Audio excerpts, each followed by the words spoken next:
खैर मकदम है आप सभी का प्राइम डिबेट में। आपके साथ मैं हूं समीर अब्बास। 5 राज्यों में विधानसभा चुनावों में हार के बाद पीएम नरेंद्र मोदी 2019 के लोकसभा चुनावों के लिए अभी से एक्शन में आ गए। वो 16 दिसंबर को सोनिया गांधी के गढ़ रायबरेली में रैली कर लोकसभा चुनाव का शंखनाद करने जा रहे हैं।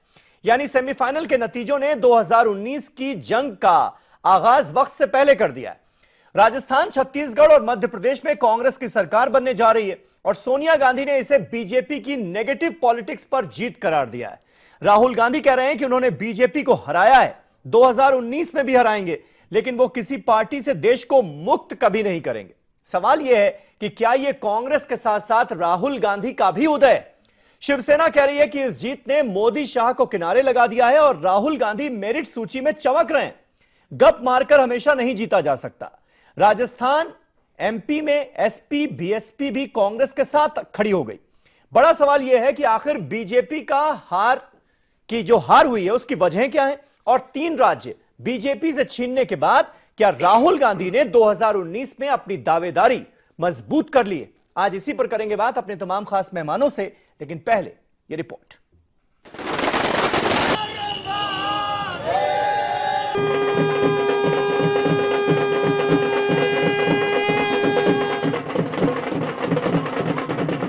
लगातार इंतखाबी शिकस्तों के बाद बिला आखिर कांग्रेस को कामयाबी हासिल हुई। छत्तीसगढ़ और राजस्थान की कामयाबी को शानदार कहा जा सकता है। अलबत्ता मध्य प्रदेश में उसे चंद सीटों के फर्क से कामयाबी मिली, लेकिन कामयाबी कामयाबी होती है। हिंदी बोलने वाली इन 3 रियासतों की आम इंतखाबात के लिहाज से बहुत अहमियत है। पार्टी को मिली इस कामयाबी ने राहुल गांधी की पोजीशन को मुल्की सियासत में मजबूती दी है। आम इंतखाबात के नुक्ते नजर से देखा जाए तो कर्नाटक, पंजाब और राजस्थान में कांग्रेस के इक़्तिदार का मतलब ये है कि अगर 2019 के आम इंतखाबात में वोटरों का यही रुझान रहा तो बीजेपी को बड़ा झटका लग सकता है। कांग्रेस की हालत में भी 2014 के इंतखाबात की निस्बत कहीं ज्यादा बेहतरी आई है। छत्तीसगढ़ में भारी अक्सरियत से कामयाबी और मध्य प्रदेश में कांग्रेस के सबसे बड़ी पार्टी बनकर उभरने से राहुल गांधी वज़ारत उज़्मा के लिए नरेंद्र मोदी की टक्कर के लीडर बन गए हैं। ये भी फीलिंग है कि जो प्रधानमंत्री ने वायदे किए थे, जो प्रधानमंत्री ने इकोनॉमी के बारे में वायदे किए थे, रोजगार के वायदे किए थे, वो पूरे नहीं हुए हैं। वो तो बड़ा क्लियर है। ऑपोजिशन, आपने कल मीटिंग देखी होगी, बहुत स्ट्रांगली यूनाइटेड है, यूनिफॉर्मली यूनाइटेड है और एक साथ लड़ेगी। इतने सहयोग के बावजूद अपेक्षित परिणाम न ला पाना और केंद्र सरकार के इतने अच्छे कामों के बाद, राज्य सरकार की ऐसी योजनाओं के बाद हम अपेक्षित सफलता प्राप्त नहीं कर पाए, तो इसके लिए दोष केवल मेरा है, कमी मुझ में ही कहीं ना कहीं है। इन तीनों रियासतों में बीजेपी की शिकस्त की 1 से जायद वजूहात हैं। रियासती इंतखाब होने के बावजूद इंतखाबी तशहीर पर कौमी सियासत छाई रही। कांग्रेस ने किसानों के मसाइल, नौजवानों की बेरोजगारी, नोटबंदी से आम आदमी की मुश्किलों और जीएसटी से छोटे कारोबारियों की कमर पर पड़ने वाली मार के मामलों को उछाला, जबकि बीजेपी की जानिब से राहुल गांधी को ही निशाने पर रखा गया। कांग्रेस के किसानों की कर्ज माफी के वादे ने बड़ा काम किया। नौजवान भी उसकी जानिब रागिब हुए। रही सही कसर बीजेपी लीडरों की फिरकावाराना बयानबाजियों ने पूरी कर दी। बीजेपी ने उत्तर प्रदेश के वजीर आला योगी आदित्यनाथ को बड़े भरोसे के साथ चुनाव मैदान में उतारा था। उनके 2 काबिले एतराज बयानात का भी खमियाजा बीजेपी को भुगतना पड़ा। योगी के जरिए हनुमान जी को दलित बताना और ये कहना कि कांग्रेस को अली मुबारक हो, हमारे लिए बजरंग बली काफी है, ने भी बीजेपी को नुकसान पहुंचाया। राम मंदिर की तामीर को जोरों शोर से उठाने का भी बीजेपी को तीनों हिंदी रियासतों में कोई फायदा नहीं मिला। देखना यह है कि 2019 में बीजेपी इन असेंबली इंतखाबात से कोई सबक लेती है या फिर खवाराना मुनाफरत के बलबूते ही पर इंतखाब जीतने की कोशिश करती है। Bureau report, news 18 Urdu. तो बड़ा सवाल यही है कि आखिर क्या यह माना जाए, अब जिस तरह से बीजेपी शासित जो 3 राज्य थे उनसे सत्ता छीनी है राहुल गांधी ने, तो वो 2019 की अपनी दावेदारी क्या मजबूत करते हुए नजर आ रहे हैं? ये हमारा आज का सवाल। तमाम खास मेहमान हमारे साथ मौजूद हैं। हमारे साथ पल्लवी शर्मा है, कांग्रेस पार्टी की स्पोक्स पर्सन। हमारे साथ सुहेली मेहता पटना से लाइव इस डिबेट को ज्वाइन कर रही हैं, जेडीयू की स्पोक्स पर्सन है। संतोष गुप्ता शिवसेना के प्रवक्ता हैं, वो हमारे साथ जुड़ रहे हैं। लखनऊ से डॉक्टर शिवकमल दत्ता हमारे साथ मौजूद हैं, पॉलिटिकल एनालिस्ट हैं और साथ ही साथ आरएसएस के सपोर्टर हैं, संघ की आइडियोलॉजी में भरोसा रखते हैं।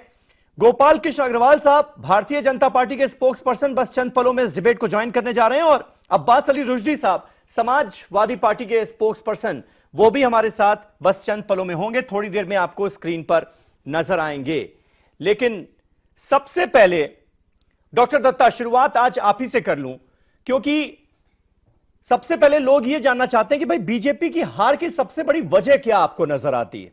जिस तरह की बयानबाजियां हुई, जिस तरह से सोसाइटी को पोलराइज करने की कोशिश हुई, या जिस तरह से वो वादे जिन्हें पूरा नहीं किया गया उनका क्रेडिट लेने की कोशिश हुई, क्या आपको लगता है लबोलुआब में अगर हम जानने की कोशिश करें, इन तीनों स्टेट में जो कि हिंदी हार्टलैंड माने जाते हैं, इनमें हार की सबसे बड़ी वजह बीजेपी की क्या रही? कोई भी पार्टी जब हारती है या फिर कोई भी पार्टी जब जीतती है चुनाव, तो बहुत सारे वजह होते हैं उसके पीछे और बहुत सारे कारण होते हैं। हाँ। आपने जिक्र किया कि सोसाइटी को जिस तरह से बांटने की कोशिश की गई, पोलराइजेशन जिस हिसाब से करने की कोशिश की गई है, कांग्रेस पार्टी भी अछूत नहीं रहा है इस पूरे चीज पे। आप याद कीजिएगा कमलनाथ जी का बयान, 90% वोट, आदिवासियों का वोट नहीं चाहिए, ये 90% तो हमें पूरा चाहिए, ये तमाम चीजें, वो क्या पोलराइजेशन के लिए तरफ एक इशारा नहीं था? बेशक था। जब आप एक्शन करोगे तो काउंटर एक्शन होगा जरूर, और काउंटर एक्शन पे भी भाजपा के तरफ से भी बहुत सारे बयानबाजी हुई है, मैं इस चीज को इनकार नहीं करता हूं। राजनीतिक अखाड़े में इस तरह की चीजें होती है, हेल्दी वे में हो, डेमोक्रेटिक वे में हो, तो वो अच्छी बात होती है। लेकिन फिर जो जवाब दिया गया उसका फिर नतीजा तो कुछ सामने आया नहीं। उसी पे समीर भाई, कहा यह जा रहा है कि नरेंद्र मोदी और योगी आदित्यनाथ ने जहां जहां रैलियां की, उनका अगर हम टोटलिटी में उनको देखा जाए तो 70% वो सीटें भी हारे हैं इन तीनों राज्यों में। तो ऐसा क्यों हुआ? मैं उसी पे आ रहा था कि इसके पीछे हमें बहुत सारे कारणों का एक बौद्धिक रूप से आकलन करने की बहुत आवश्यकता है। हाँ। दूसरे जितने सारे डेवलपमेंटल इश्यूज है, गवर्नेंस की इश्यूज है, एंटी इनकम्बेंसी है, वो सब एक बहुत लंबा डिबेट है, उस पे मैं अभी फिलहाल नहीं जाना चाहता हूं। मैं 2-3 बौद्धिक चीजों पे आने की कोशिश करता हूं।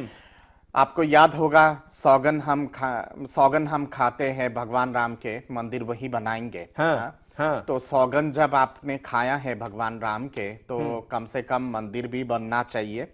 मैं कहता हूं कि सौगन हम खाते हैं, मंदिर वही बनाएंगे। सौगन हम खाते हैं, अगर मंदिर नहीं बनाए तो वनवास पे जाएंगे। ये एक बहुत इंपॉर्टेंट चीज है। हाँ। गरुड़ पुराण में कहा गया है कि गाय की जो पूंछ है वो एक जरिया होता है बेहतरीनी पार करने का और भगवान के साथ मिलन का। तो भगवान राम जी हमारे देश के प्रतीक हैं, हमारे देश के आस्था का विषय है। हाँ। कण कण में बसे हुए हैं। मुझे कांग्रेस पार्टी से कोई अपेक्षा नहीं है राम मंदिर। मतलब आप ये सीधे सीधे कह रहे हैं कि राम मंदिर अगर नहीं बनाया जाता है 2019 से पहले, तो देश की जनता वनवास पर भेज देगी बीजेपी को? ये कहीं ना कहीं पे अंडरस्टूड है ये चीज, ठीक है, क्योंकि भाजपा जो जानी जाती है वो सांस्कृतिक राष्ट्रवाद के चीजों को लेके भाजपा की लड़ाई रही है शुरुआत से लेकर आज तक। कांग्रेस से मुझे कोई अपेक्षा नहीं है मंदिर को लेके, और ना ही मैं अपेक्षा करता हूं। कांग्रेस की जो राजनीति है वो हमेशा। गोपाल कृष्ण अग्रवाल साहब हमारे साथ आ गए हैं, भारतीय जनता पार्टी के स्पोक्स पर्सन। अग्रवाल साहब, तारीख आज की दिसंबर 2018, 8 दिसंबर 2013, आपको याद होगा जब इन्हीं 3 राज्यों में, मध्य प्रदेश, छत्तीसगढ़, राजस्थान में जबरदस्त जीत हासिल करने के बाद आपके अध्यक्ष अमित शाह ने कहा था कि अब हम कांग्रेस मुक्त भारत कर देंगे। और यही 3 राज्य जीतने के बाद राहुल गांधी ये कहते हैं कि हमने बीजेपी को हराया है, 2019 में भी हराएंगे, लेकिन हम किसी पार्टी से मुक्त नहीं करने जा रहे भारत को। तो आपको लगता है कि इस तरह के बयानों से अब बचना होगा, क्योंकि जनता इसे अहंकार के रूप में, गुरूर के रूप में ले रही है? क्या इन चुनावों का और उनके रिजल्ट्स का एक मैसेज यह भी है?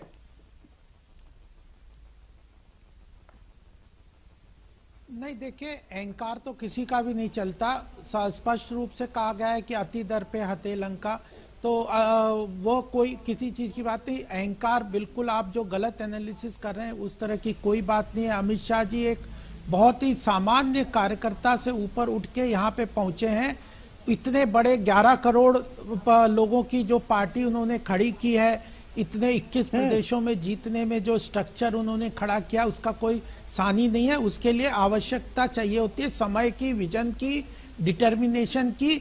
और आज उन्होंने ये इंश्योर किया है कि हर कार्यकर्ता के हाथ में कोई ना कोई काम हो। 11 करोड़ लोगों की आकांक्षा और अपेक्षाओं को कार्यकर्ताओं को जो पूरा करते हुए आगे बढ़ के इतने बड़े स्ट्रक्चर को, लेकिन मैं तो बस ये जानना चाह रहा हूं, अहंकार को कैसे कह रहे हैं? इसे आप आज गलती मानते हैं या नहीं मानते हैं कि कांग्रेस मुक्त भारत कर देंगे? इस तरह के बयानात से बचेंगे अब आप या ये जारी रहेंगे? नहीं, आज राहुल गांधी से, हाँ समीर भाई, देखिए समीर भाई मीडिया को किस तरह से किस बयान को लेता है उसके बारे में मैं चर्चा नहीं करना चाहता, लेकिन आज राहुल गांधी से जब पूछा गया कि क्या आप भाजपा मुक्त भारत कहेंगे, तो उन्होंने क्या कहा कि मैं आइडियोलॉजिकल मुक्ति चाहता हूं, किसी व्यक्ति को बाहर इस देश के भेजना नहीं चाहता। तो क्या हमने किसी देश को कहा है कि ये भारत छोड़ के जाओ कांग्रेसी को? हम भी तो यही कह रहे हैं कि आइडियोलॉजिकल रूप से कांग्रेस जो जिस चीज को रिप्रेजेंट करती थी, अपीजमेंट की पॉलिटिक्स, भ्रष्टाचार की पॉलिटिक्स, 2014 की बात कर रहे हैं कांग्रेस, हम 1947 की बात नहीं कर रहे। 2014 में जो कांग्रेस जिन चीजों को रिप्रेजेंट कर रही थी उससे भारत परेशान था, उससे हमने खत्म किया। हमने तो कभी नहीं कहा कि राहुल गांधी जी आप भारत छोड़ के चले जाओ इटली या अमेरिका। तो फिर मुक्ति का क्या मतलब की बात ही नहीं हो रही है। बात कांग्रेस मुक्त भारत की थी ना, आइडियोलॉजी। अब आप जिन 3 राज्यों को जीतने के बाद आपने ये दावा किया था, आज वही 3 राज्य बीजेपी ने कांग्रेस को जनता ने कहीं ना कहीं इंट्रोस्पेक्शन तो करना होगा ना कि हार क्यों हुई, हार की वजह क्या रही? अरे समीर भाई, इंट्रोस्पेक्शन अगर नहीं कर रहे होते तो आपके पास बैठे नहीं होते और अभी आनंद कर रहे होते। हर हार के बाद राहुल गांधी जी विदेश घूमने चले जाते थे। कल हमारी राष्ट्रीय कार्यकारिणी की बैठक है, कल पूरे दिन मंथन होगा, चिंतन होगा। उसके बाद हमारी जनवरी में राष्ट्रीय परिषद की बैठक है। हर रोज हम दिन रात, सवेरे से रात तक काम करते हैं। मध्य प्रदेश, उत्तर राजस्थान, छत्तीसगढ़, तेलंगाना, मिजोरम, हमारा हर नेता इलेक्शन में लगा हुआ था। और उसके बाद हार के बाद भी हमने पूरी संवेदना से, सांत्वना से उस चीज को स्वीकार किया। इसके बाद भी आप कहोगे अगर कि हम में ह्यूमिलिटी नहीं है, हम में हम्बलनेस नहीं है, हम चिंतन नहीं करते, तो फिर यह मतलब मुझे नहीं लगता कि यह सही नरेशन है। हमसे ज्यादा ठीक है। पल्लवी शर्मा कांग्रेस पार्टी से हमारे साथ मौजूद हैं। के साथ मुझे नहीं लगता इस देश में कोई राजनीति करते। पल्लवी, इन 3 राज्यों के चुनावों के जो नतीजे आए हैं उसके आधार पर क्या आपको लगता है कि 2019 में कांग्रेस पार्टी ने अपनी दावेदारी मजबूत की है, राहुल गांधी ने 2019 के लिए अपनी दावेदारी मजबूत की है, या यह कहना कि भाई हमने इस वक्त भी बीजेपी को हराया, हम 2019 में हराएंगे, यह क्या ओवर कॉन्फिडेंस नहीं कहा जाएगा? क्योंकि अगर आप खास तौर पर देखें तो बंपर जीत कांग्रेस पार्टी की छत्तीसगढ़ में ही हुई है, मध्य प्रदेश में भी स्पष्ट बहुमत आपको नहीं मिला, राजस्थान में भी स्पष्ट बहुमत आपको नहीं मिला। और अगर वोट परसेंटेज पर जाएंगे तब तो मामला बहुत ही नेक टू नेक हो जाता है। मध्य प्रदेश में तो वोट परसेंटेज बीजेपी का ज्यादा है कांग्रेस पार्टी से।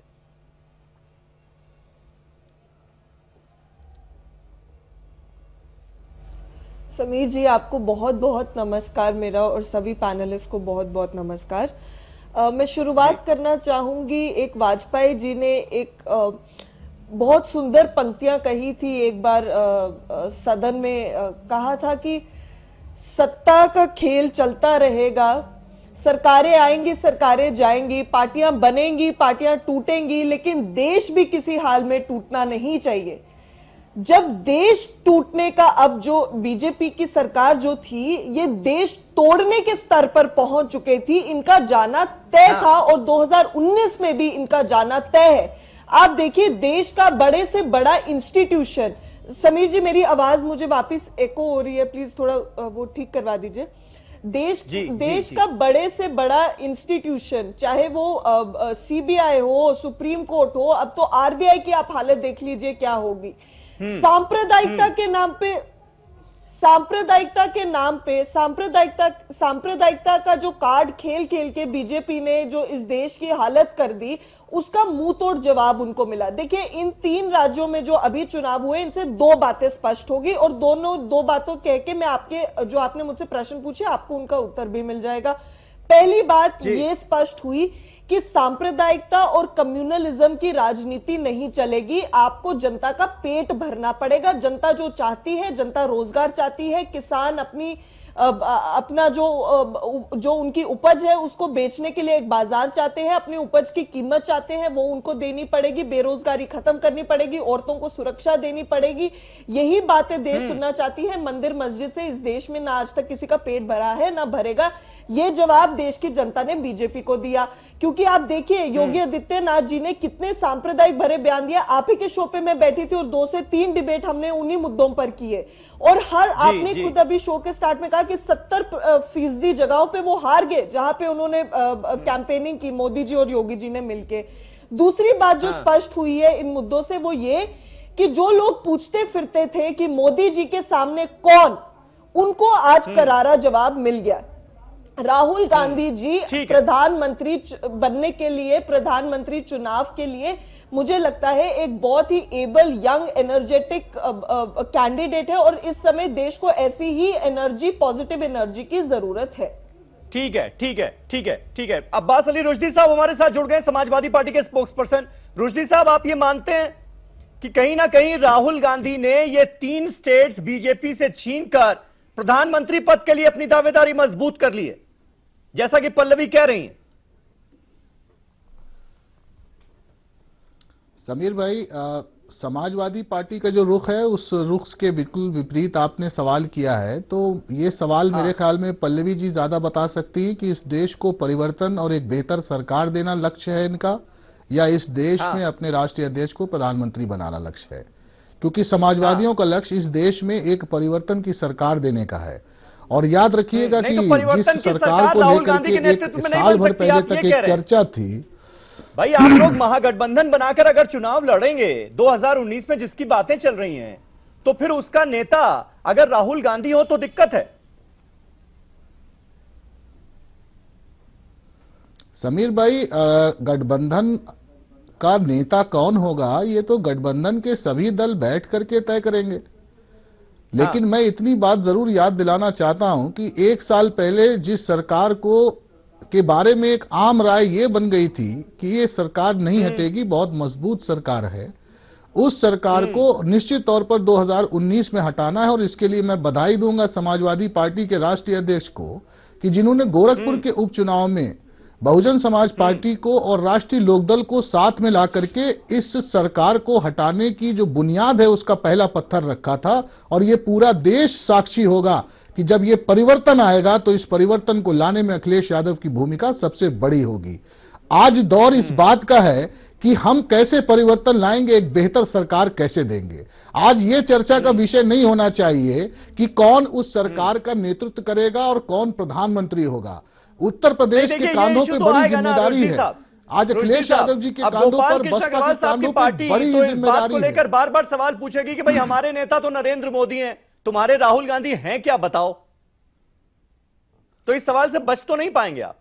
देखिए गोपाल भाई सवाल करने की स्थिति में नहीं है। ये 2014 नहीं 2019 है। ये सवालों का जवाब देने की स्थिति में इनको होना चाहिए कि आपने जो बेरोजगारी के लिए कहा था, किसानों के लिए कहा था, उस पर क्या होगा। हाँ, मैं ये जरूर कहूंगा, अभी इन्होंने एक व्यंग किया कि हमारे लोग जो है चुनाव हारने के बाद विपक्ष के लोग विदेश चले जाते हैं और ये नहीं गए विदेश। कोई ऐसा देश बचा है जहां ये न गए हो? अब बचा ही कहां जाएंगे, इसलिए अपने देश में रहने पे मजबूर हैं। वास्तविकता ये है कि 2019 के लिए सबसे बड़ी भूमिका उत्तर प्रदेश को निभानी है और इस भूमिका को निभाने के लिए हर राजनीतिक दल की एक महत्वाकांक्षा होती है, लेकिन उस महत्वाकांक्षा को दरकिनार करके अपने दिल को बड़ा करने का काम अखिलेश यादव जी ने किया और यह बात कही कि परिवर्तन लाने के लिए और इस देश को बेहतर सरकार देने के लिए अगर समाजवादियों को 2 कदम पीछे भी हटना पड़ा, कुर्बानी कितनी ही बड़ी क्यों न देनी पड़ी, हम इस देश के चेहरे को बदल के रहेंगे। ठीक है, संतोष गुप्ता साहब शिवसेना से हमारे साथ मौजूद हैं। गुप्ता जी ये बताइए, अब्बास अली रुश्दी साहब समाजवादी पार्टी, कांग्रेस, ये सब तो परिवर्तन की बात कर रहे हैं और कोस रहे हैं बीजेपी को। अब आप मुझे ये बताइए कि शिवसेना क्यों आजकल कोस रही है इतना ज्यादा बीजेपी को? सामना में लिखा गया कि मोदी और शाह जो हैं वो किनारे पर आ गए हैं और राहुल गांधी मेरिट सूची में चमक रहे हैं। नहीं, बिल्कुल समीर जी, देखिए जो व्यक्ति लगातार प्रयास करते हुए, संघर्ष करते हुए अगर कहीं ना कहीं सफलता मिलती है तो निश्चित ही मेरिट सूची में आता है, हम उसकी आलोचना नहीं करते। लेकिन हम सरकार से, जो भारतीय जनता पार्टी की सरकार है, जो 2014 में हमने जनता से वादा किया था, शिवसेना सिर्फ उसको याद दिलाने का काम इनको कर रही है कि भाई अभी समय है, आप जो है 2014 में जो जनता से वादा किए थे उस वादे को निभाइए। राम मंदिर हमारा मुद्दा था, राम मंदिर के मुद्दे पर हम पूरे देश में गए थे और पूरे देश ने हमको पूर्ण बहुमत की सरकार बनवाई थी और सारे राज्यों में हमारी लगभग सरकार बन गई। लेकिन आज जो परिस्थितियां बनी हैं, शिवसेना उस पर बात कर रही है कि भाई राम मंदिर का निर्माण कब होगा? कॉमन सिविल कोड की बात किया था आपने, वो नहीं हुआ। धारा 370 की बात हुई थी, उस पर बात नहीं हुई। तो ये जो जनता से हम वादा करके आए थे, इस वादे को लेकर आपका क्या मत है? आप क्यों नहीं इस पे निर्णय ले रहे हैं? इसके लिए शिवसेना बता रही इनसे कि भाई ये लगातार जो हमारा वादा है इसको पूरा करिए, क्योंकि अगर ये परिणाम आ जाए हैं हिंदी भाषी राज्यों में, अगर हिंदी भाषी राज्यों में आप आउट हो गए हैं तो आप बाहर और आउट होने की स्थिति में आ जाएंगे और फिर 2019 की स्थिति में आप क्या करेंगे? ऐसी स्थिति में आप क्या करोगे कि भाई क्या दोबारा आप सरकार बना पाओगे और इन वादों को पूरा कर पाओगे? ऐसा तो हमको नहीं लगता। ठीक है, शिवसेना इसलिए कर रही है। सुहेली मेहता साहब, सुहेली मेहता हमारे साथ मौजूद हैं। व्यक्ति पास हो गया तो पास, ठीक है संतोष जी, सुहेली मेहता हमारे साथ मौजूद हैं जेडीयू से। सुहेली जी, क्या जेडीयू को भी ये डर सता रहा है क्या? क्योंकि अब हम देख रहे हैं कि धीरे धीरे करके जो घटक दल है वो भी साथ छोड़ रहे हैं। पहले टीडीपी गई, उसके बाद आरएलएसपी बिहार से कुशवाहा साहब की पार्टी, उसने भी अलग कर लिया अपने आप को एनडीए से। शिवसेना के तेवर आप यहां पर देख ही रही हैं। जेडीयू के मन में भी डर है क्या? देखिए ऐसी कोई बात नहीं है, हमारी सरकार बहुत ही अच्छे तरीके से चल रही है और हमने जिस जनहित के मुद्दे पर चुनाव लड़ा था बिहार में, चूंकि हमारी पार्टी रीजनल पार्टी है, हम बिहार में हमारी सरकार है, इसलिए मैं बिहार की बात करूंगी कि जिस मुद्दे को लेकर हमारी सरकार ने अपनी सरकार बनाई थी, 7 निश्चय को लेकर, उस 7 निश्चय को गठबंधन बदलने के बाद भी हमारी सरकार वो काम कर रही है। जितने भी 7 निश्चय में मुद्दे थे, सभी मुद्दे को लगभग पूरा करने पर है, इसलिए हमें किसी बात का डर नहीं है। ये सवाल मैंने इसलिए किया क्योंकि तेजस्वी यादव नीतीश कुमार से आज एक ट्वीट करके सवाल पूछ रहे थे कि अंतरात्मा बदल तो नहीं रही है इन नतीजों को देखकर? 3 राज्यों के खास तौर पर मध्य प्रदेश, छत्तीसगढ़, राजस्थान के जो नतीजे तेजस्वी यादव जी काम कम करते हैं और ट्वीट ज्यादा करते हैं। तेजस्वी यादव जी घर में बैठे बैठे चाहते हैं कि उन्हें पता चल जाए कि बिहार में क्या हो रहा है। तो बिहार में जो हो रहा है, हमारे आदरणीय मुख्यमंत्री जी अभी जनता से मिलकर ये भी पता कर रहे हैं कि वो जमीन पर उतर रहा है कि नहीं उतर रहा है। और जहां तक बात है कि जो अभी 5 राज्यों के चुनाव के परिणाम जो आए हैं, उस परिणाम से बहुत ज्यादा खुश होने की जरूरत नहीं है कांग्रेस को या उनके अलाई पार्टी को।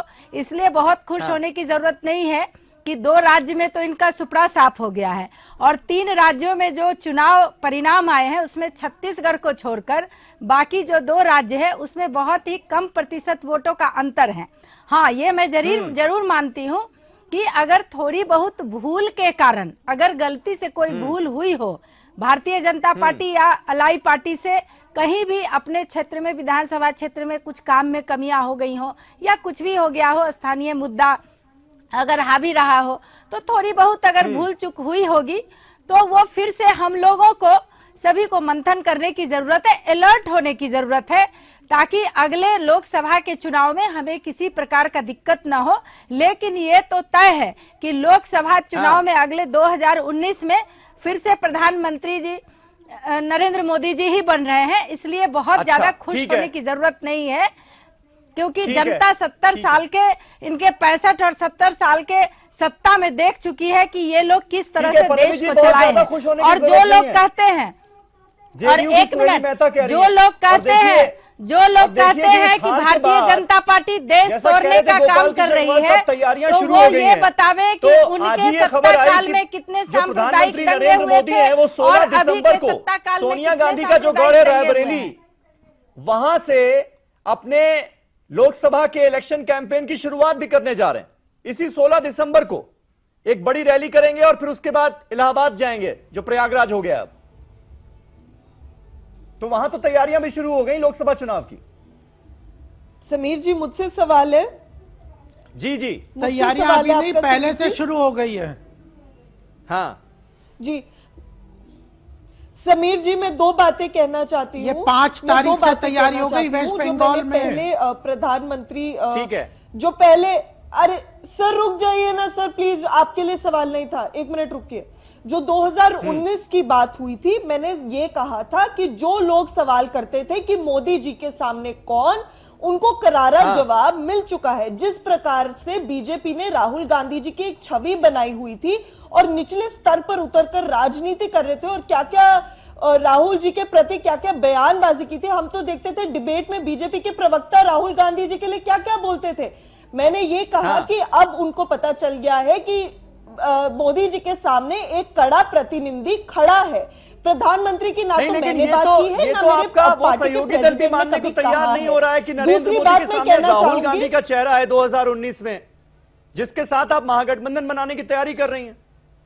मैंने प्रधानमंत्री जी के लिए नहीं समीर जी, मेरी बात समझिए। मैंने ये नहीं कहा कि प्रधानमंत्री की उम्मीदवारी के लिए राहुल जी मोदी जी के सामने खड़े हैं। मैंने कहा अगर दो नेशनल पार्टीज हैं, कांग्रेस और बीजेपी, और सवाल ये उठता था कि अभी सिर्फ एक नेशनल पार्टी जो बीजेपी है, जो देश में पकड़ बनाए हुए है, और मोदी जी इनविंसिबल मैन है और मोदी लहर का कोई तोड़ नहीं, उन्हें जवाब मिल गया है कि बीजेपी के सामने एक और नेशनल पार्टी है जिसका पार्टी प्रेसिडेंट कड़ी मेहनत और कड़ी प्रतिष्ठा से उसकी लड़ाई लड़ रहा है। मैंने ये कहा, मैंने प्रधानमंत्री पद की कोई बात की नहीं, और मैंने ये कहा देश को एक यंग और पॉजिटिव एनर्जी की जरूरत है। राहुल गांधी जी भी यंग है, अखिलेश यादव जी भी यंग है, तेजस्वी यादव जी भी यंग है। ये बात आप मानते हैं कि राहुल गांधी ने अपनी दावेदारी मजबूत की है 2019 के लिए? समीर जी, 3 स्टेट आपसे छीनकर। एक और बात, 1 मिनट, पल्लवी हो गया, आप सुनिए जरा अग्रवाल साहब को। समीर जी, अग्रवाल साहब, अग्रवाल साहब मानते हैं? मैंने 2 बातें खुली। समीर जी देखिए, पहली बात, ये गलत बात है, ये फेयर नहीं है, आपको बोलने का मौका देना चाहिए। नहीं, हमारे मानने, बोलिए। हमारी जो बात है, राहुल गांधी जी को प्रधानमंत्री के दावेदार हैं या नहीं, ये हम नहीं तय करेंगे। उनकी पार्टी और गठबंधन के साथ लड़ना चाहते हैं तो गठबंधन के लोग करेंगे। हमारा इतना ही कहना है कि उनकी पार्टी में भी बहुत लोगों को अभी उनकी कैपेबिलिटी और उनकी कमिटमेंट और उनकी नहीं, मेरा सवाल यही था अग्रवाल साहब कि 3 स्टेट जीतने के बाद, आपसे छीनने के बाद, क्या दावेदारी मजबूत नहीं हो जाती उनकी? पार्टी के लोग आपको आके बता रहे हैं क्या? अरे देखिए, अगर 21 प्रदेशों में हार के उनकी दावेदारी कमजोर नहीं हुई तो 3 प्रदेशों को जीतने से मजबूत हो जाएगी।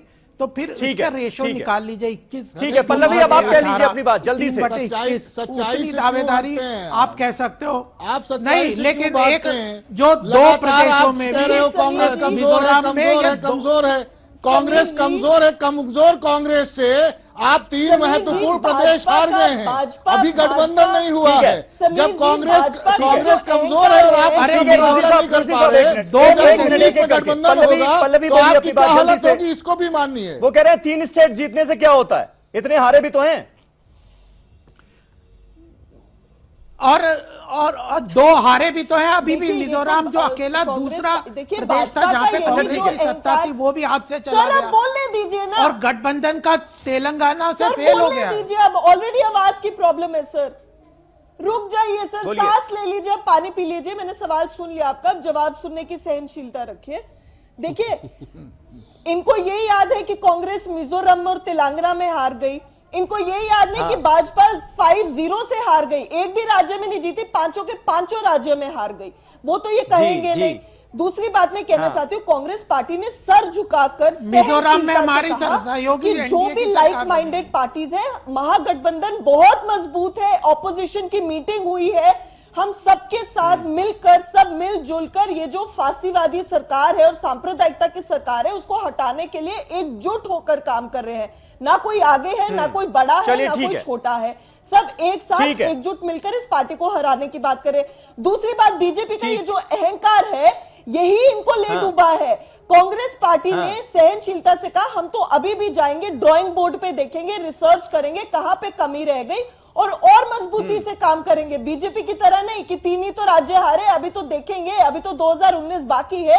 हमने ये नहीं कहा, हमारे पार्टी प्रेसिडेंट ने ये कहा। चलिए ठीक है, एक छोटा सा ब्रेक ले रहे हैं पल्लवी। ठीक है, अच्छी बात है, अगर दोनों पार्टियों ने कमर कस ली अभी से 2019 की तो मुकाबला दिलचस्प होगा। एक छोटा सा ब्रेक ले रहे हैं, लेकिन ब्रेक के बाद इस सवाल का जवाब भी कि आखिर बीजेपी के लिए यह नौबत क्यों आई।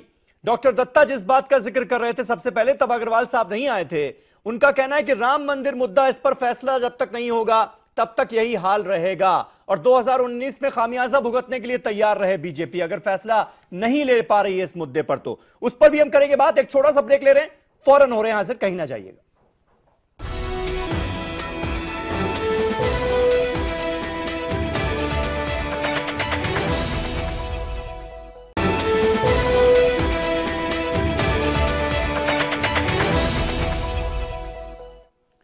तो 3 राज्यों में सरकार बीजेपी से छीनकर क्या राहुल गांधी ने 2019 की दावेदारी मजबूत कर ली है? यह हमारा आज का सवाल। तमाम खास मेहमान हमारे साथ बने हुए हैं। ब्रेक से पहले डॉक्टर दत्ता ने राम मंदिर को लेकर एक सवाल उठाया और डॉक्टर दत्ता मैं आपसे जानना चाहूंगा, ये शिवसेना के कड़े तेवर हमेशा से रहे, पिछले काफी टाइम से हम देख रहे हैं, लेकिन सीधे सीधे जो आला लीडरशिप है बीजेपी की उस पर हमला बोलना, अब सीधे सीधे सामना में यह कहना उद्धव ठाकरे का कि मोदी ने इन रैलियों में कई बचकाना बयान दिए, जैसे कि राहुल गांधी मुझे भारत माता की जय नहीं बोलने दे रहे हैं, कांग्रेस पार्टी राम मंदिर का निर्माण नहीं करने दे रही है, इस तरह की गप्पबाजी से अब चुनाव नहीं जीते जा सकते। बहुत ही सटल वर्ड्स में उन्होंने ये बात कही। क्या आपको वाकई इसमें दम नजर आ रहा है क्या?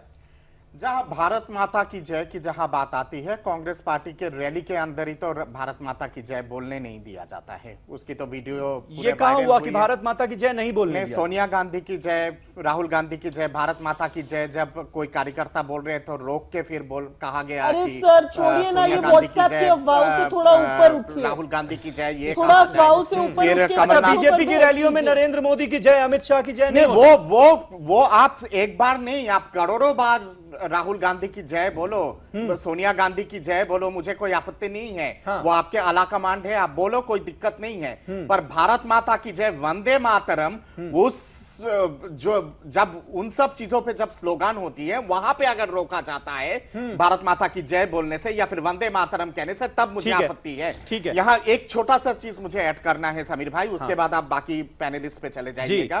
सांस्कृतिक राष्ट्रवाद पे मैं यकीन करता हूं, हिंदुत्व पे मैं यकीन करता हूं। जो भी सवाल मैं पूछ रहा हूं वो मेरी व्यक्तिगत राय है। मैं सीधा सीधा कहता हूं, राम मंदिर नहीं तो वोट नहीं। हाँ। 2019 में मेरा सवाल आप गोपाल जी से है। मैं बाकी जितने कांग्रेस और उनके जितने सारे एक्सटेंडेड काउंटर्स है उनसे अपेक्षा नहीं है राम मंदिर को लेके, वो लोग मंदिर बनाएंगे भी नहीं। मेरा सवाल आपसे है गोपाल जी, आपका पालमपुर का रेजोल्यूशन आप याद कीजिएगा। आप लोगों ने कहा था कि रामलाला हम आएंगे, मंदिर वही बनाएंगे, सौगंध राम के खाते हैं, मंदिर वही बनाएंगे। मैं वो सौगंध आप लोगों को दोहराना चाहता हूं। अटल जी की सरकार में जो गलतियां हुई थी उसके चलते 10 साल के वनवास पे आप लोग चले गए थे। क्या आपको पता नहीं था कि ये सुप्रीम कोर्ट पे ये मामला है? उस समय आपको पता नहीं था जब आप सोमनाथ से अयोध्या तक रथ यात्रा निकाले थे कि कोर्ट में ये मामला है? उस समय भी तो पता था ना। हाँ। उस समय आपने यात्रा क्यों निकाला था? यात्रा आपने निकाला था क्योंकि आपने सौगंध खाया था रामलाला का, और मंदिर वही बनाएंगे, वो सौगंध लेके आप अयोध्या तक आपकी पार्टी गई, उसी के चलते आप लोग यहां तक आए हैं। आप कम से कम वो सौगंध को पूरा कीजिएगा। 19 के चुनाव से पहले मंदिर का, भव्य मंदिर का निर्माण शुरू कीजिएगा। अग्रवाल साहब, आपको लगता है सौगंध भूल गई बीजेपी, इसलिए खामियाजा भुगतना पड़ रहा है? थोड़ी देर पहले हिंदू महासभा के अध्यक्ष चक्रपाणी महाराज थे मेरे साथ एक शो पर, वो भी यही बात कह रहे थे। कि मंदिर नहीं तो वोट नहीं। और शिवसेना तो साफ साफ कह रही है कि कांग्रेस पार्टी राम मंदिर का निर्माण नहीं होने दे रही है। ये जब मोदी कह रहे हैं तो उनकी बात पर अब किसी को यकीन नहीं है। ये सिर्फ गप्पबाजी हो रही है, गप्पबाजी के नाम पर वोट हासिल करने की कोशिश है। ये आप ही की सहयोगी पार्टी शिवसेना के बोल हैं। देखिए, हमारे पास 21 प्रदेशों में सरकार है और केंद्र में भी सरकार है। पूरी तरह से अगर व्यक्तिगत रूप से मुझसे पूछेंगे तो मैं 1992 में भी कार सेवा के लिए वहां पे गया था। देखिए, तो बिल्कुल अब बात ये है व्यक्तिगत आपकी बात थोड़ी हो रही है। लेकिन आपकी पार्टी जैसा कि आपने कहा तमाम राज्यों में, केंद्र में, सरकार में है, इसलिए अब तो जिम्मेदारी आपकी है। मैं देख रहा था 2014 में जो भी बीजेपी का मैनिफेस्टो था ना, उसमें की पॉइंट पर पहले नंबर पे है राम मंदिर। बिल्कुल, तो वही मैं कह रहा हूं कि राम मंदिर बनाना हमारी कमिटमेंट, आस्था और हमारी पूरा प्रतिज्ञा है। अब राम मंदिर कैसे बनेगा, इस बात के लिए कुछ लोगों से हमारी चर्चा होती है। और उसमें क्योंकि देखिए, ये लीगल पोजीशन कैसे, लीगल क्या होगा, कैसे होगा, यह कोई पब्लिक डिबेट या किसी की डिमांड से नहीं होता। देखिए, जो लोग राम मंदिर की डिमांड कर रहे हैं उनको पूरा सम्मान है, उनके पूरी तरह से उनकी बात को हम सुन रहे हैं, मान रहे हैं। लेकिन हमारे अध्यक्ष जी और अरुण जी ने स्पष्ट रूप से कहा है कि जो राम मंदिर की प्रक्रिया है, कानून को हाथ में लेके तो नहीं कर सकते। हाँ, कानूनी प्रक्रिया के तहत राम मंदिर बनाना है तो उसमें वेरियस ऑप्शंस हैं। क्या ऑर्डिनेंस भी ला सकते हैं या कोई कोर्ट में बिल ला सकते हैं। ऑर्डिनेंस के लिए तो मना कर दिया, बिल कोई सॉल्यूशन ऑर्डिनेंस के लिए मना कर दिया बीजेपी अध्यक्ष अमित शाह ने, अरुण जेटली ने भी मना कर दिया। वही तो गोपाल जी, आपके यूपी में तो आपकी सरकार है ना, और बहुत सारे प्रदेशों में अभी भी आपकी सरकार है। आप अपने प्रदेश की सरकारों को क्यों नहीं कहते हैं कि रेजोल्यूशन लाए और असेंबली में रेजोल्यूशन पारित करे राम मंदिर के फेवर पे और केंद्रीय सरकार के पास भेजे और सुओमोटो नोटिस उस चीज का सॉलिसिटर जनरल सुप्रीम कोर्ट को कहे कि उस चीज का सुओमोटो नोटिस ले, इस चीज का, इन सब रेजोल्यूशंस का। ठीक है, अभी भी कम से कम कई सारे राज्यों में आपकी सरकारें हैं, वहां पे रेजोल्यूशन लाइए मंदिर के पक्ष में। अग्रवाल साहब, कुछ होने जा रहा है क्या 2019 से पहले राम मंदिर के मुद्दे को लेकर? नहीं, सुन देखिए, राम मंदिर पे राजनीति करनी है या मंदिर बनाना है, इसको स्पष्ट रूप से हमें तो मंदिर चाहिए, अलग अलग मंदिर चाहिए। 19 के चुनाव से पहले मंदिर चाहिए, भव्य मंदिर चाहिए हमें। बिल्कुल, तो वहां पे मंदिर है, हम लोगों ने मंदिर बना दिया, पर अब आप भव्य मंदिर चाहिए वहां। कब? ठीक है। संतोष गुप्ता जी, देखिए, अग्रवाल साहब कह रहे हैं जो होगा कानून के हिसाब से होगा। जब अभी मेरी बात पूरी होने तो क्या कर दें? किसी भी राजनीतिक अरे नहीं, अग्रवाल साहब एक मिनट रुकिए आप। संतोष गुप्ता, शिवसेना जो है एक मिनट मेरी बात को पूरी होने दे रही है। क्या आप चाहते हैं कि बीजेपी की सरकार कानून हाथ में ले ले अपने? गुप्ता जी, बिल्कुल समीर जी, ये जिस तरीके से बता रहे हैं, व्याख्या करना तो इनके लिए बहुत अच्छा, व्याख्या करिए, कोई दिक्कत नहीं। लेकिन राम मंदिर पर जो जनता से हमने वादा किया था, हम जनता में तो यही कह के आए थे कि पूर्ण बहुमत दीजिए। अटल जी की सरकार थी तो हमने कहा अल्प बहुमत है हमारे पास, पूर्ण बहुमत नहीं है, 21 दलों की सरकार है, हम राम मंदिर का निर्माण नहीं कर सकते। फिर जनता के बीच में जब हम गए तो जनता से हमने यही कहा, हमको पूर्ण बहुमत दीजिए, राम मंदिर का हम निर्माण करेंगे, धारा 370 हटाएंगे। लेकिन जब जनता ने आपको पूर्ण बहुमत दे दिया तो आप विदेश घूमने लगे और आप ये कहना शुरू कर दिए कि कांग्रेस हमको रोक रही। अरे कहां कांग्रेस आपको रोक रही? आप अध्यादेश ले आओ, अगर कांग्रेस समर्थन नहीं करती है तो पूरा देश देखेगा, पूरा देश उनके जो है उनके खिलाफ खड़ा होगा। अरे भाई, आप अध्यादेश तो लाइए, अध्यादेश आप ला नहीं रहो। यही तो हमारे राष्ट्रीय अध्यक्ष ने कहा कि हर हिंदू की यही पुकार, पहले मंदिर फिर सरकार। अरे सरकार का मलाई तो आपने खा लिया पूरे देश में, राम को आपने टाट में रखा है, राम टाट में रहेंगे, आप ठाट में रहोगे, अब ये नहीं चलेगा। यही शिवसेना कह रही है। अग्रवाल साहब, कुल मिलाकर इस मुद्दे पर अब फंस गए आप, बीजेपी फंस गई अब। नहीं, मैं बता, आप नहीं बोलने दीजिए, फंस कुछ नहीं गए, बिल्कुल स्पष्ट है। हम पहले सोच रहे थे कि सुप्रीम कोर्ट फास्ट ट्रैक में दीपक मिश्रा जी की जो सीजे आए हैं वो फास्ट ट्रैक इसका डिसीजन दे देंगे। कोर्ट में केवल ओनरशिप की टाइटल डिस्प्यूट है और उस डिस्प्यूट में इलाहाबाद हाई कोर्ट में हम जीत चुके हैं, तो हमारा फैसला हमारे पक्ष में आएगा और भव्य मंदिर का निर्माण बनेगा। अभी सीजेआई बदल गए, उन्होंने कहा कि मैं जनवरी में इसके फैसले को लूंगा, तो हम कह रहे हैं कि जनवरी तक वेट करके हम जनवरी के डिसीजन के बाद इसका क्या स्टेप लेना उसका डिसीजन लेंगे। हम मंदिर बनाना चाहते हैं, हम काम बोल रहे हैं लीगल सिस्टम के तहत जो चाहते तो है, लेकिन उसके लिए अभी आपकी चुप्पी ये बता रही थी कि आप राम के प्रति आपकी नीयत साफ नहीं है। आप जनता से छला हुआ कहाँ चुप्पी, हिंदू मतों के साथ आप जो है, अरे कहाँ चुप्पी, मैं तो स्पष्ट बोल रहा हूँ। बिल्कुल चुप्पी आपकी थी। आप 4.5 साल क्यों चुप थे? हम लगातार शिवसेना एनडीए के बैठक में मुद्दा उठाती थी कि राम मंदिर पे आप अध्यादेश ले आइए। आप हमेशा यही कहते थे कि नहीं मैं विचार कर रहा हूं। अरे विचार कब तक? अब आप सत्ता से बाहर जा रहे हो, आप विचार कब करोगे? अब कब समय आएगा आपके पास विचार करने का? भाई आपने पूरे अध्यादेश काम किया। राम आज टाट में है, वहाँ लोग दर्शन करने जाते हैं, उनको क्या कैसा लगता है कि आज हमारे आराध्य, हमारे देव जिसको हम पूजा करते हैं, आज वो जो है टाट में पड़े हुए हैं। ठीक है गुप्ता जी, बहुत टाट में घूम रही है। ये सारी भावनाएं जो है देश में ये उमड़ रही हैं, लेकिन अभी फिलहाल बीजेपी के पास इसका जवाब नहीं है कि इस मुद्दे पर होने क्या जा रहा है। रुश्दी साहब मुझे ये बताइए कि जो महागठबंधन की बार बार बात हो रही है, शरद पवार साहब का एक स्टेटमेंट आज आया, उन्होंने कहा कि भाई ये नतीजे जो हैं ये साफ अब जाहिर कर रहे हैं कि कांग्रेस जो है वो इंपॉर्टेंट रोल अदा करने जा रही है बीजेपी का ऑल्टरनेटिव देने में 2019 में। और ऐसे में हम चाहेंगे कि जितनी भी छोटी पार्टियां हैं, रीजनल पार्टियां हैं, वो सब कांग्रेस के बैनर तले आ जाएं।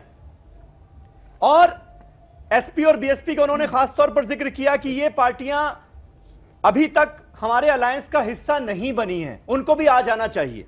क्या आपको लग रहा है उनकी बात में दम है?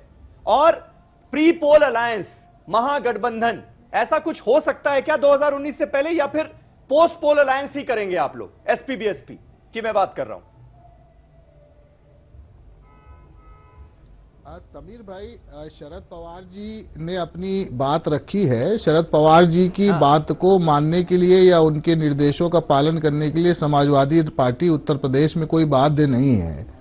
हमने बहुत साफ तौर पे कहा कि अगर वो समझते हैं कि राहुल जी के कांधों पे जिम्मेदारी है, तो वो जिम्मेदारी उनको इस प्रकार से होनी चाहिए कि सभी लोगों को, हर लाइक माइंडेड पार्टीज को, क्योंकि आप उत्तर प्रदेश की बात कर रहे हैं, उत्तर प्रदेश हो, चाहे राजस्थान हो, चाहे मध्य प्रदेश हो, चाहे बिहार हो, चाहे वेस्ट बंगाल हो, सभी लाइक माइंडेड राजनीतिक दलों को साथ में लाने में वो जिम्मेदारी निभाएं।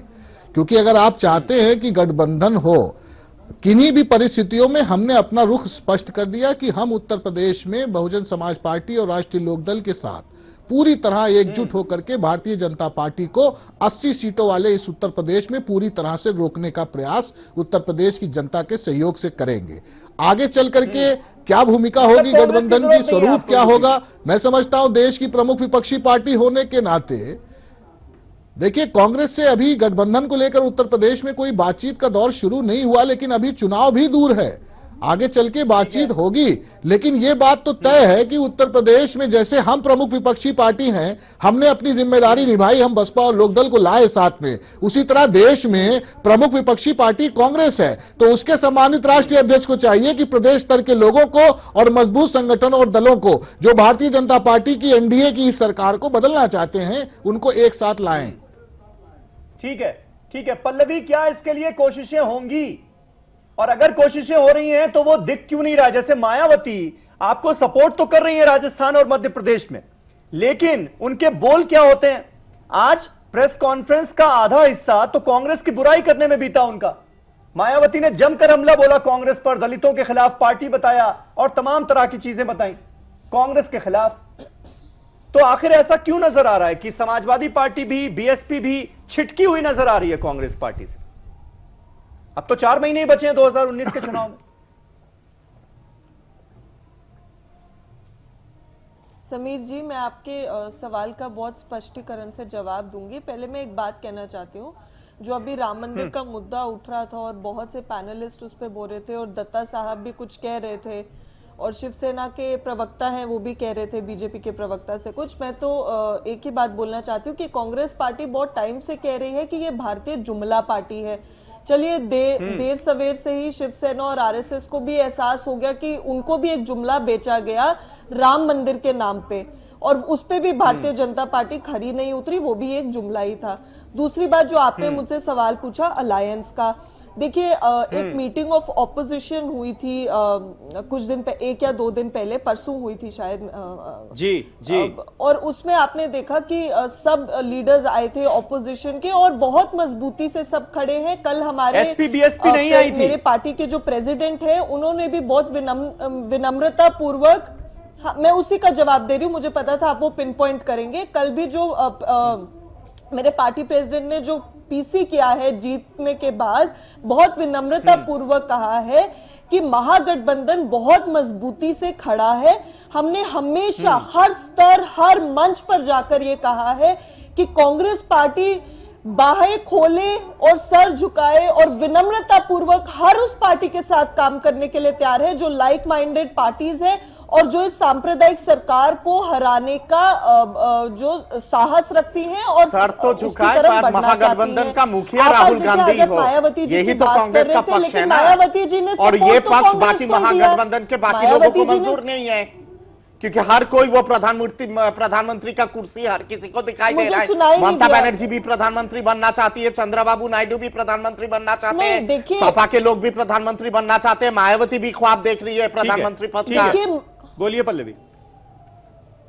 हाँ दत्ता जी मैंने सुन लिया, अब आप 5 नाम और ले लेंगे उससे सवाल। प्रधानमंत्री कोई भी होगा, आपका नहीं होगा, आप इतना चंद्रबाबू नायडू जी सुन लीजिए, मुझे नहीं लगता कि चंद्रबाबू नायडू जी और ममता जी आरएसएस के दफ्तर आके आपसे बातचीत करके गए और आपको बता के गए कि कौन प्रधानमंत्री बनना आपके दफ्तर में आके बात करके जाते हैं क्या, और आपके दफ्तर में आके बोल के जाते हैं कि नहीं जी हम तो कुर्सी छोड़ रहे हैं, बनने से रहे। ममता बनर्जी ने तो कई बार कहा है कि राहुल गांधी जी अभी भी परिपक्व नहीं है प्रधानमंत्री पद को संभालने के लिए, कई बार बोल चुकी है ऑन रिकॉर्ड। वो सब पार्टियां मिलकर तय कर लेंगी। और चंद्रबाबू नायडू को तो पता चल गया महाकुटुंबकम बनाने के बाद कि क्या हशर हुआ है तेलंगाना में मंदिर के नाम पर। आप उस पे विचार, आपसे तो अपेक्षा ही नहीं है राम मंदिर को लेके, आपसे तो अपेक्षा ही नहीं है, कांग्रेस पार्टी से कभी अपेक्षा ही नहीं है, सीपी जोशी राम मंदिर के विषय पे आप लोगों से बात ही नहीं करते हैं। जोशी कह तो रहे थे कि राम मंदिर अगर बनवा सकता तो कोई कांग्रेस 49 साल बाद तो राहुल जी को समझ में आया कि वो जनेऊधारी है, गोत्रधारी है, शिवधारी है, ये सारी चीजें तो 49 साल बाद उनको समझ में आया। अचानक वो कुंभकर्ण के नींद से जागे और फिर उनको समझ में आ गया तमाम बातें। आपका जो हिंदुत्व का एजेंडा है उसको हम सर से नकारते हैं। आपको हाँ 49 साल उनको लगा समझने के लिए, 49 उनको लगा शिवधारी समझने के लिए, 49 साल उनको लगा कि वो हिंदू है, 49 साल उनको लगा कि वो गोत्रधारी है, और तमाम जितने सारी चीजें जनेऊधारी गोत्रधारी ये सब कुछ इम्पोर्टेड है, हकीकत में नहीं है वो, क्योंकि माँ के वंश से जनेऊधारी कोई होता नहीं है, माँ के वंश से कोई गोत्रधारी नहीं होता है, पिता के वंश से होता है, इतना भी राहुल जी को पता नहीं है। जारी किया है कि मंदिर जाना बंद कर दिया जाए, लोग अपने हाँ 49 साल बाद गए ना, हिंदू धर्म 49 साल उनकी उम्र हो गई है, अब उनको याद आया कि वो शिवधारी है, जनेऊधारी है, हिंदूधारी है, कौन कितना बड़ा हिंदू है, सब चीज कौन कितना बड़ा हिंदू है, ये किसी चुनाव का, एक मिनट दत्ता जी देखिए, कौन कितना बड़ा हिंदू है ये किसी चुनाव का मुद्दा नहीं हो सकता। धर्म जो होता है, जो रिलीजन होता है, वो पर्सनल मामला होता है किसी का भी। ये तो उन्होंने खुद ही सुहेली मेहता जी, क्या आपको लगता है जिस तरह से धर्म को लेकर मजहबी सियासत की गई इन चुनावों में, उसका भी खमियाजा कहीं ना कहीं भुगतना पड़ा क्या? जेडीयू का क्या मानना है? क्योंकि आपकी पार्टी की इमेज, भले आप बीजेपी के साथ है, लेकिन एक सेकुलर इमेज बनाकर रखी है नीतीश कुमार ने। आपको लगता है कि इस तरह धर्म और सियासत की जो कॉकटेल पेश की गई इन चुनावों में, उसका उल्टा असर हुआ? देखिए ये सबसे बड़ा कारण नहीं हो सकता है, या ये सिर्फ कारण नहीं हो सकता है। लोकतंत्र में हार और जीत ये एक नेचुरल है, और हर पार्टी के उतार चढ़ाव होते रहते हैं। सरकार कभी भी ऐसे भी परमानेंट होना नहीं चाहिए कि जीवन भर एक ही सरकार चले। लोकतंत्र में एक सरकार बनेगी, दूसरे विरोधी रहेंगे, और उसी प्रोसेस के तहत ये सही लोकतंत्र का ये हुआ है ऐसा कि आज सरकार कांग्रेस की वहां पर बनी है। हम इस चीज को स्वीकार करते हैं ये जो जितनी बातें आपने कही, ये एक हो सकता है कारण, लेकिन यही एक कारण नहीं हो सकता है। बहुत सारे व्यक्तिगत कारण भी होते हैं विधानसभा चुनाव में। देखिए, चुनाव का जो स्तर है, वो विधानसभा हो या पंचायत, वो जितना छोटा होता जाता है उतना ज्यादा व्यक्तिगत भी होता जाता है वो। इसलिए ये एक सबसे महत्वपूर्ण मुद्दा नहीं हो सकता है हार का। और जो भी ये हार का कारण है उसकी समीक्षा हम लोग निश्चित रूप से करेंगे। और धर्म तो देखिए, ये देश है, हमारा भारत देश है, इसमें सभी धर्म का समान सम्मान होना चाहिए और सर्वधर्म सम्मान की तो बात ही नहीं है। सभी धर्म का सम्मान तो होता ही होता है। बात तो सारी तब आती है जब धर्म को विश्वास करते सियासी मुद्दा बना दिया जाता है। पल्लवी, मुझे ये बताइए कि सियासी मुद्दे ठीक है पल्लवी, मुझे ये बताइए कि ये इन तीनों ही राज्यों में, छत्तीसगढ़ में तो क्लियर कट मैंडेट मिला हुआ है, उसके बावजूद भी सीएम अभी तक फाइनलाइज नहीं हो पाया। मध्य प्रदेश और राजस्थान में हम देख रहे हैं दो बड़े बड़े नेताओं की टसल वहां पर नजर आ रही है। क्या वजह है कि अभी तक क्लैरिटी नहीं हो पा रही है और सीएम कौन होगा ये अनाउंस नहीं कर पा रही है कांग्रेस पार्टी? देखिए समीर जी, टकरार और उसकी कोई बात नहीं, झगड़े की कोई बात नहीं है जिस प्रकार आप कह रहे हैं। कांग्रेस का एक नियम है, सीएलपी है, एक प्रोसीजर बना हुआ है, हमने सीएलपी सेटअप की है। सीएलपी डिसाइड करती है उनका चीफ मिनिस्टर फेस कौन होगा उस राज्य का। सीएलपी वो है जो भी एमएलए अपने अपने राज्य अपनी अपनी कॉन्स्टिट्यूएंसी से विधायक दल ने तो मीटिंग कर ली और कह दिया आला कमान तय करेगा। सीएलपी राहुल गांधी के ऊपर जिम्मेदारी दे दी गई है, राहुल गांधी तय करेंगे ना। मैं वही कह रही हूँ, मध्य प्रदेश और राजस्थान दोनों जगह। यानी इसका सीधा सा मतलब यह है कि मध्य प्रदेश की अगर आप बात कर लें तो ज्योतिरादित्य सिंधिया और कमलनाथ कोई अपनी दावेदारी वापस लेने को तैयार नहीं है। यही हाल राजस्थान में सचिन पायलट और गहलोत के बीच में। मुझे तो खत्म करने दीजिए समीर जी, खत्म तो करने दीजिए। अरे आप गलत बात करेंगे तो छोड़ दीजिए, गलत बात करेंगे तो बीच में टोका जाएगा ना। आप करिए सीएलपी डिसाइड करेगा, वो हो गया। नहीं कर रही आप, जवाब पूरा नहीं, आपको जानकारी नहीं है। नहीं सुनेंगे। विधायक दल की मीटिंग में ये फैसला हो गया कि राहुल गांधी पर छोड़ दिया गया है। समीर जी, मुझे आपके शो पर आना इतना पसंद है क्योंकि बाकी जर्नलिस्ट की तरह बात बीच में नहीं रोकते और अपना ओपिनियन नहीं देते। प्लीज मेरी बात सुन लीजिए, जवाब पूरा सुन लीजिए। कांग्रेस का प्रोसीजर है कि सीएलपी डिसाइड करती है, विधायक दल मिलते हैं और आपस में निर्णय लेते हैं चीफ मिनिस्टर कौन बनेगा। अगर विधायक दल एक निर्णय पर नहीं पहुंच पाते और आपस में असहमति होती है किसी वजह से, तो आला कमान तय करेगा। उसमें क्या खराबी है? ये प्रोसीजर है। हमने तो सीएलपी के हाथों में छोड़ा, सीएलपी निर्णय नहीं ले पाई तो कोई तो निर्णय लेगा ना। पार्टी अध्यक्ष ही निर्णय लेंगे और कौन लेगा? बताइए इसमें क्या गलत है? ठीक है, यानी मसला फंसा हुआ है ना अभी तक। अग्रवाल साहब, लास्ट कमेंट आपसे। अब इन तीन राज्यों में हार के बाद फंसे हुए की कोई बात नहीं। 2019 की दावेदारी जो अभी तक आप लोग बहुत इजीली टैकल कर रहे थे कि 2019 में तो नरेंद्र मोदी प्रधानमंत्री बनने ही जा रहे हैं, हम वापस आ ही रहे हैं, क्या आपको लगता है कि अब जो 19 का मामला इतना आसान नहीं रहा बीजेपी के लिए? ये एक मैसेज है कि नहीं है? देखिए समीर भाई, हर इलेक्शन को हम पूरी चैलेंज और तन्मयता के साथ मानते हैं और लड़ते हैं। आप चाहे एमएलए का इलेक्शन देख लीजिए, मेयर का देख लीजिए, पार्षद का देख लीजिए, लोकल बॉडी पंचायत का, तो कभी भी हम इस बात से आश्वस्त होकर काम नहीं करेंगे तो हम कभी नहीं जीत सकते। कोई अपने आप कोई केट वॉक नहीं है, ये प्रजातंत्र है जहाँ पे राम जी के शरण पे चले जाइए अग्रवाल जी, बेहतरीन पार हो जाएगा। लेके चौकर, भगवान राम के शरण पे चले जाइए, बेहतरीन पार हो जाएगा। हम ऑलरेडी हैं, हम उनको ठीक है। देखिए अब भव्य मंदिर का निर्माण शुरू कर दीजिए। से जुड़े हुए लोग भी आपको सलाह दे रहे हैं कि राम जी की शरण में चले जाइए। हनुमान जी को नाराज कर दिया आपने यहाँ पर इन तीन राज्यों में, उसका नतीजा हमने देख लिया। अब राम जी को नाराज ना कीजिए, ये उनकी गुहार है। बहुत बहुत शुक्रिया आप सभी का हमारे साथ इस डिबेट में जुड़ने के लिए। कल एक नए मुद्दे के साथ नई डिबेट लेकर हाजिर होऊंगा, तब तक के लिए शब बखैर।